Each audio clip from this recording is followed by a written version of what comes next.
Saya ingin ke Pak Suparji. Pak Suparji, jaksa menyatakan bahwa Ahok terbukti melakukan penodaan agama karena menyebut surat Al-Maidah. Lalu apakah Anda menilai fakta persidangan ini tidak cukup kuat untuk mendakwa Ahok dengan pasal 156A atau sebaliknya memang sudah cukup kuat ini untuk dikenakan 156A? Tuntutan jaksa itu pertama berdasarkan dakwaan yang sudah dibacakan pada sidang-sidang sebelumnya. Dengan demikian, setelah pembacaan dakwaan, proses pemeriksaan alat bukti itu untuk meyakinkan kepada dakwaan yang telah dibuat. Setelah pemeriksaan selesai, masuk pada tahap tuntutan. Semestinya ada konsistensi antara dakwaan, alat bukti, dan kemudian tuntutan. Kalau kemudian tuntutan hari ini berbeda dengan apa yang didakwakan pada sebelumnya, bukan berarti beda sepenuhnya, tetapi ternyata menggunakan dakwaan kedua, memang dari awal sudah menimbulkan tanda tanya besar mengapa kemudian jaksa menaruh dakwaan alternatif. Ini memberikan ruang, memberikan kesempatan bahwa pada saatnya nanti sesungguhnya yang akan digunakan adalah dakwaan yang kedua ini. Anda sudah mencium gelagat itu dari awal? Saya konstruksinya sudah kelihatan sebetulnya. Logikanya seharusnya dari awal itu dakwaannya sudah tegas, yaitu dakwaan 156A. Dengan mencantumkan dua dakwaan ini, maka kesempatan pertama telah digunakan pada tahap tuntutan ini. Kemudian yang kedua itu memberikan peluang bagi Presiden, bagi Kementerian Dalam Negeri untuk tidak memberhentikan sementara yang bersangkutan karena ada dakwaannya alternatif tadi. Seandainya semula menggunakan pasal 156A, maka sesungguhnya terdakwa ini sudah diberhentikan sebagai gubernur. Karena ada alternatif 156 yang hanya ancamannya 4 tahun, maka tidak diberhentikan sementara. Dan hari ini fakta membuktikan bahwa jaksa menggunakan 156 yang ancaman 4 tahun, yang itu kemudian sangat ringan tuntutannya, yang itu bertentangan dengan fakta dalam persidangan. Kalau dilihat konstruksi pasal 156A, maka sesungguhnya unsur-unsur 156 itu sudah terbukti pada saat persidangan, yaitu barang siapa. Barang siapa berarti ini adalah terdakwa, Ahok, kemudian di muka umum, di depan pertemuan yang rame-rame sudah terpenuhi, terus kemudian menodai agama. Apakah unsur menodai agama sudah terpenuhi? Dia menggunakan kitab suci Al-Quran, surat Al-Maidah. Berarti itu kan bagian dari agama, dan kemudian apakah sengaja? Jelas kemudian terbukti ada kesengajaan menyampaikan di depan umum. Nah, disinilah sesungguhnya ada kontradiksi antara fakta persidangan dengan tuntutan jaksa, meskipun sesungguhnya kalau kita jeli tidak terlalu mengejutkan karena memang dari awal konstruksinya sudah sedemikian rupa untuk memberikan celah peluang adanya tuntutan yang minimal itu. Pak Ihsan melihat apakah fakta persidangan ini memang tidak cukup kuat untuk mendakwa Ahok dengan pasal 156A? Gini dulu ya, saya pengen mengurai dulu. Pertama, kasus ini itu kan murni kasus hukum, ya. Semestinya semua jaksa, pengacara, hakim juga sama pandangannya atau persepsinya bahwa ini adalah murni hukum. Mengapa juga kemudian setelah digelar perkara di Mabes Polri dulu kan diajukan oleh jaksa ke pengadilan untuk dilakukan penuntutan dakwaan. Artinya ini adalah pure kasus hukum, kan begitu? Itu yang pertama. Jadi harusnya yang jadi parameter ya semua ya perangkat hukum, yaitu undang-undang, ya. Nah, dalam hal ini pasal 156A dan pasal 156 apa yang disampaikan oleh ahli kita, ahli pidana. Yang kedua, kasus ini kita ketahui bahwa menjadi atensi masyarakat, atensi publik. Bukan hanya publik domestik, tetapi juga dunia internasional. Bahkan Arab Saudi itu sudah memesan semacam pesan kepada Presiden bahwa agar kasus ini dimohon bisa cepat diselesaikan. Karena apa?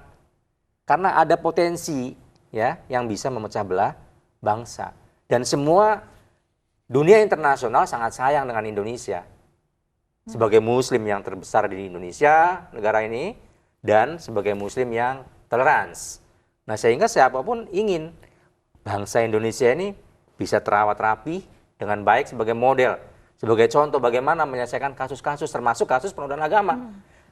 Ini mestinya ini yang ditangkap oleh para penegak hukum. Itu dua. Yang ketiga, ya, harusnya jaksa bisa menangkap gejala ini, yaitu apa? Sebagaimana lazimnya dalam kasus-kasus yang memperoleh atensi publik, taruhlah kasus Jessica saja itu, semua fakta di persidangan itu dikemukakan. Siapa yang menjadi saksi?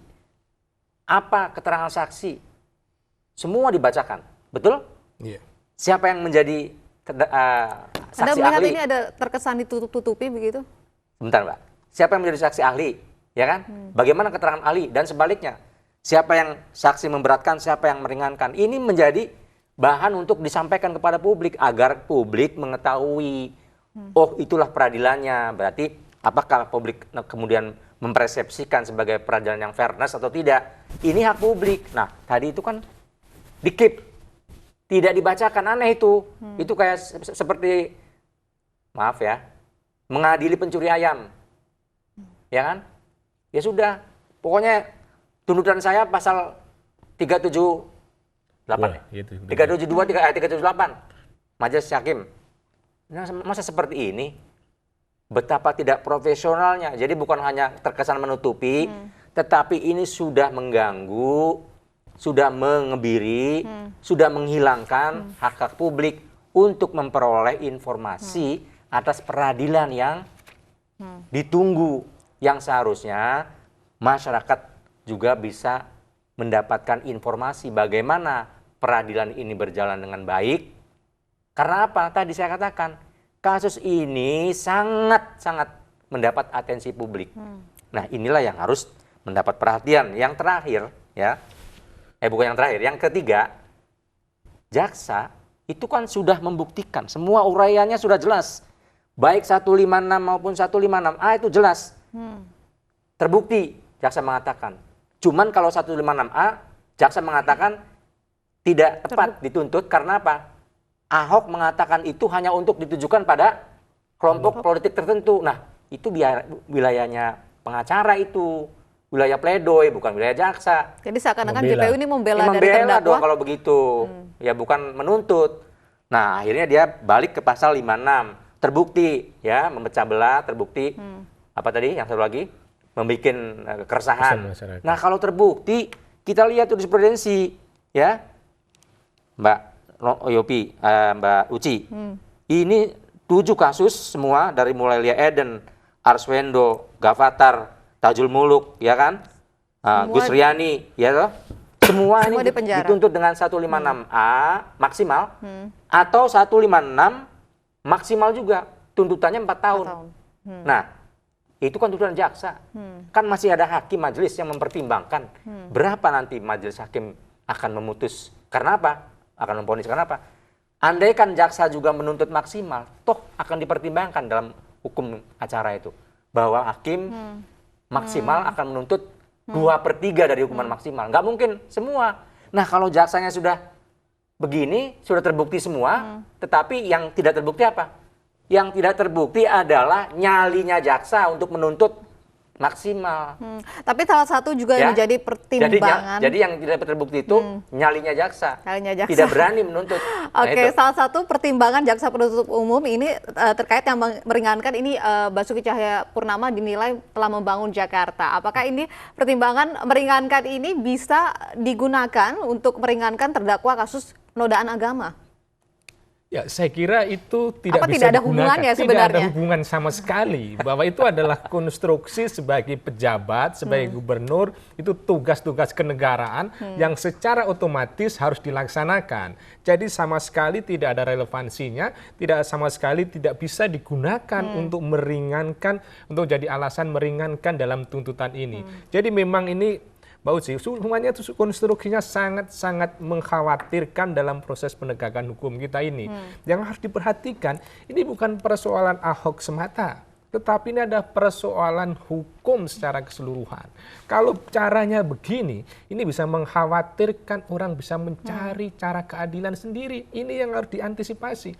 Kalau orang sudah tidak percaya kepada aparat penegak hukum, ini sangat berbahaya. Bagaimana orang bisa percaya kepada aparat penegak hukum kalau aparat penegak hukumnya bekerja secara profesional?